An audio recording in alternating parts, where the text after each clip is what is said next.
What's up YouTube, MechTech Guy here. So in today's video, we're actually going to be doing my full in-depth review of the Galaxy S9 Plus. Now, before I begin, I do want to say that I've had this phone for roughly a month at least.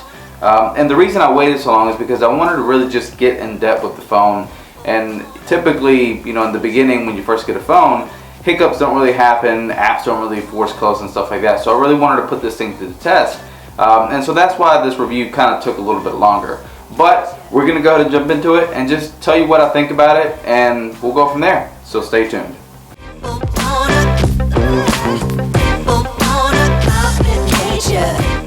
So the Galaxy S9 Plus has been a really pleasant experience so far.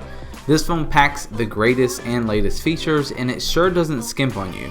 First though, let's look at the specs so that way you can get a glimpse at what $800+ will get you. And to start off, you have the beautiful 6.2 inch Quad HD Plus Super AMOLED display, which comes in at a resolution of 2960 by 1440. The horsepower comes from the Snapdragon 845 or the Exynos 9810 depending on which market you are in. And to accompany the processor, you have 6 gigs of RAM instead of 4 gigs in the Galaxy S9. You do have 64 gigs of native storage, but if you want to increase the memory, you can just pop in an SD card. The rear camera does come with a dual camera system, both with a 12 megapixel sensor, but you have variable aperture ranging from f1.5 to f2.4 in addition to a telephoto lens, and video specs range from 4K at 60 FPS to slow motion video that can capture up to 960 frames per second. The front facing camera has an 8 megapixel sensor. It has fast charging, fast wireless charging, a 3500 milliamp battery, and it is IP68 certified. So like I said, this phone does not skimp on you on any features and is overall a well-packaged device. However, for starters, I want to go over the design. So in comparison to last year's Galaxy S8, you really can't tell them apart, especially looking at the front of the phone. And well, that's because this year's Galaxy S9 and S9 Plus are more of a refinement and just took the Galaxy S8 and S8 Plus and made an already great device even better.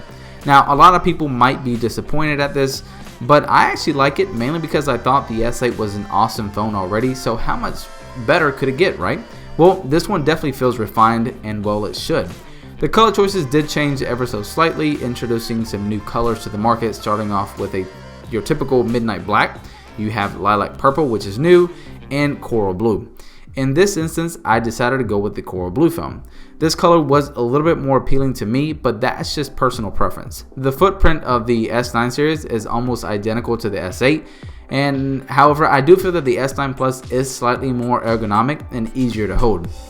The phone is still all glass in the front and all glass in the back with that aluminum rim all around the phone. This year though, Samsung did introduce a new type of aluminum that is supposed to be stronger yet lighter, so that way dropping this thing won't be as harsh to the phone. I'm not saying you should go out and drop it, but just wanted to throw that out there. Now, since the phone is all glass, you're still going to get a very powerful fingerprint magnet and smudge collector. I constantly find myself wiping this thing on my shirt, and well, that is one of the reasons I decided to go with the blue instead of black. If I would have gone with black, the smudges would be a lot more noticeable, but that can all be fixed with a case, or better yet, a nice D-brand skin.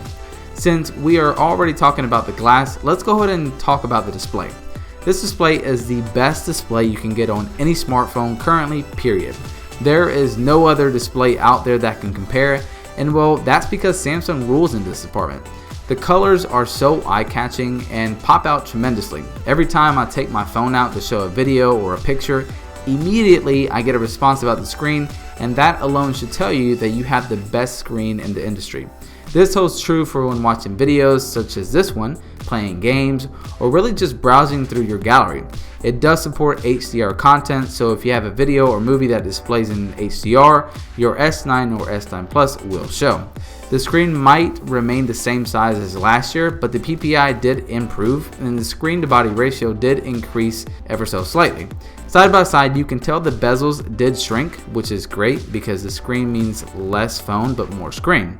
I don't know about you, but having the notch is not my thing, so the smaller these bezels get, the better.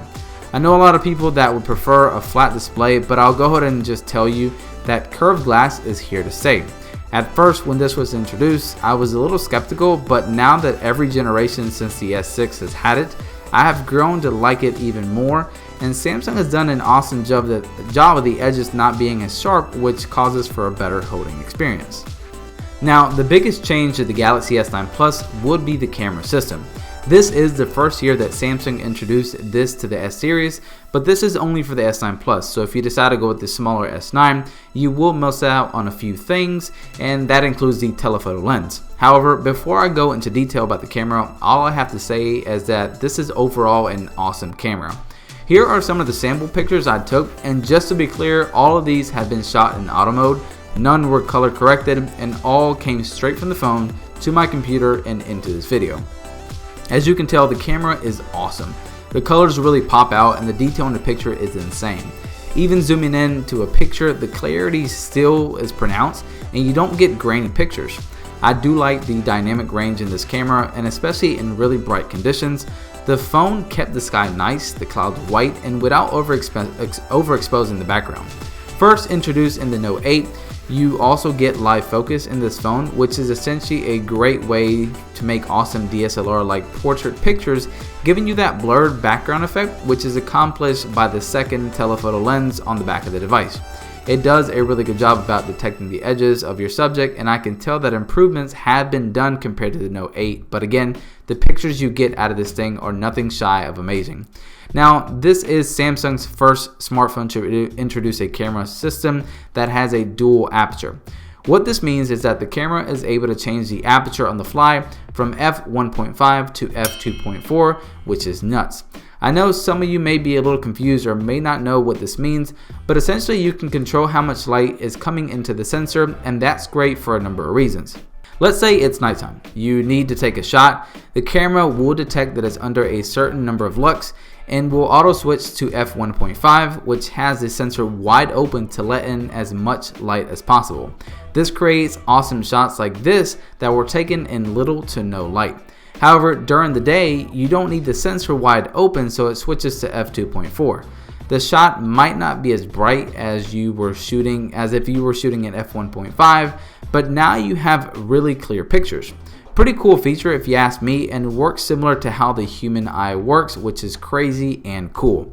Not only does the S9 Plus take awesome pictures, but it also takes awesome videos too. This year you have the ability to take 4K videos at 60 FPS and it looks really good. This video that you're looking at right now was shot using 4K at 60 FPS, and if you have a 4K TV, then you will see how good the video quality is. I know 4K at 60 FPS isn't new, but it is new to the Samsung line of phones, and I honestly find myself using it every time I shoot a video. I know I can't see it on the S9 Plus, but since the screen is Quad HD Plus, I know I'm still one step closer than if I had a 1080p display. However, the coolest video mode on this phone is the newest ability to shoot slow motion video at 960 frames per second. The only downside is that it's shot in 720p, which isn't very clear, but if you shoot these kind of videos during the day with a lot of light, you can get some awesome videos such as these. You do have the option to switch to normal slow motion, which shoots 1080p videos at 240 frames per second, but I don't know about you, 960 FPS looks way cooler. There are certain drawbacks to recording in this mode, and that would be the duration and the timing. Essentially, the phone takes 0.2 seconds of a video clip and stretches it out to about 6 seconds, which then makes an 8-second video in total. However, it can be really hard to capture the right moment, and it's honestly not a lot of time. However, hopefully this will only get better in the future. I got pretty good at timing videos, but for someone that just picked up this phone and started shooting in this mode, it can be overwhelming. However, once you have it down packed and get a little bit more practice with the way the camera works, you can create some awesome videos.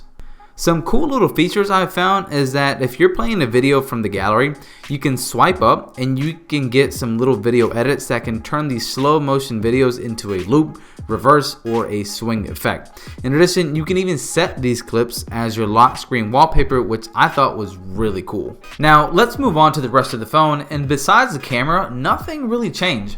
However, there are a few things that made a change and or were added, and let's start off with the performance. So as mentioned in the beginning of the video, this phone has the Snapdragon 845 accompanied by 6 gigs of RAM. Yes, that's 6 gigs of RAM, and for those of you that may not know what this means, it's essentially pretty much gives your phone more room for stuff such as apps to stay open in the background.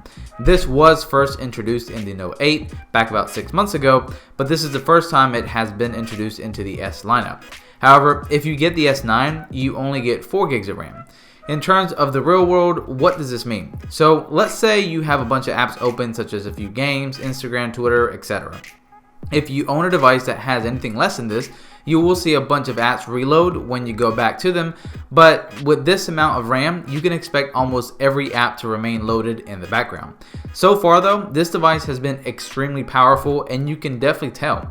Up until now, it has been a beast of a device, especially with the engine that it carries inside. Gaming is a breeze, and even those high frame rate, high resolution, and graphic intense games don't do anything to this device. It remains cool with no jitters, and honestly has been a really smooth experience. Really, the only other two things that were changed was the position of the fingerprint scanner and the speakers. Now, I don't know if you remember, but last year both the S8, S8 Plus, and the Note 8 had the fingerprint scanner at a very awkward location on the device, and unless you had huge hands, it was very hard to reach, and oftentimes you would smear the camera. Not to say that you won't smear the camera this time, but the fingerprint scanner is now in a more natural position, and I really appreciate that Samsung decided to make this change. Next up are the speakers. Previously, all other devices had one downward facing speaker that, one, wasn't very loud, and two, was really easy to cover. Well, now the earpiece on the device is another speaker, and trust me when I say this, they sound really good. I don't know if it's the fact that they're AKG tuned, which makes a difference, but I can definitely tell that it's a huge improvement over any other previous Samsung device. There are a few other features such as the AR emojis and a few new things in the settings. I'm not really sure how I feel about AR emoji because honestly, I think it's just a gimmick and I don't see myself using it very much. Other than that, you're basically getting the same phone as last year, but just more refined with a few features that are greatly welcomed. You still have a headphone jack, you still get expandable storage, you still get the Bixby button, which by the way I have used more now just to give it another chance. You still get the heart rate monitor, which now somehow measures blood pressure. You get iris scanning, facial scanning, a virtual home button, and a really good selfie camera, and of course it is water resistant, so a little bit of water won't hurt it, which is great news especially with the summer coming up. Lastly, the battery life on the S9 Plus is okay. It is a 3500 milliamp battery, which is pretty large and it's bigger than the Note 8, but it's definitely a lot better than the Note 8. It can easily get you through the day, but for me, by 7 p.m., I found myself needing to charge up the phone.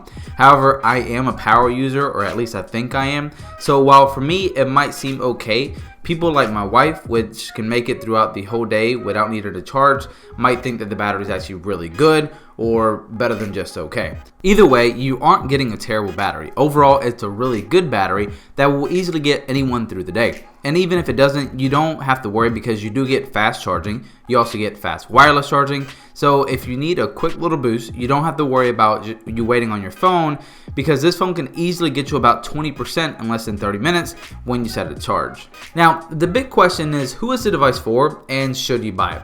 Well, that all depends. If you want the latest and greatest, then yeah, sure, go for it. However, if you're someone that is coming from an S8, S8 Plus, or even the Note 8, I don't see enough features on this device to make the jump. But if you currently own anything prior to the S8, then this device will be a huge jump for you that will be greatly appreciated, and you know you're getting a very powerful and feature-packed device. For less than $900, I do recommend this device to anyone looking for a new device that checks all the boxes in terms of features, design, and price.